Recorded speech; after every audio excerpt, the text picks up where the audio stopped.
গতকাল থেকেই ফিরহাদ হাকিমের নিরাপত্তায় কাটছাঁট করা হয়েছে। কোনো রকম কনভয় নয়, কেবলমাত্র নিজের গাড়িতেই পুরসভায় এলেন প্রাক্তন পুরমন্ত্রী।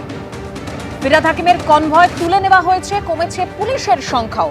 অর্থাৎ ফিরহাদ হাকিম প্রাক্তন পুরমন্ত্রী, তার নিরাপত্তাতেও কাটছাঁট করা হয়েছে, কোনো রকম কনভয় থাকবে না। ঠিক কি খবর রয়েছে আমরা জানবো আমাদের প্রতিনিধি অর্ণব মুখোপাধ্যায়ের কাছ থেকে। অর্ণব, দেখো, ফিরহাদ হাকিমের এর আগে আমরা যেটা দেখেছি যে তার যে কনভয় থাকতো, সামনে একটি পুলিশের গাড়ি থাকতো এবং তার গাড়ির পিছনে একটি পুলিশের গাড়ি থাকতো। কিন্তু যেটা সূত্রের খবর যে কালকে লাস্ট কলকাতার পুরসভায় তিনি যখন এসেছিলেন, তারপর তিনি যখন বাড়ি চলে যান, সেখান থেকেই তার এই যে নিরাপত্তার গাড়ি সেইগুলো কমিয়ে দেওয়া হয়। আজকে আমরা যেটা দেখলাম যে কলকাতা পুরসভায় তার গাড়ি যখন ঢুকলো, শুধু একটা ফিরহাদ হাকিমের গাড়ি ঢুকলো এবং তার যে সিকিউরিটি রয়েছে সেই সিকিউরিটি তার গাড়ির ভেতরেই ছিল।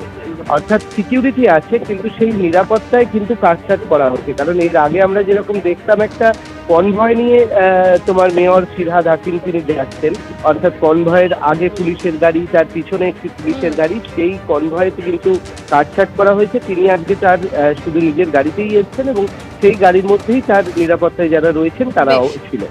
ধন্যবাদ অর্ণব।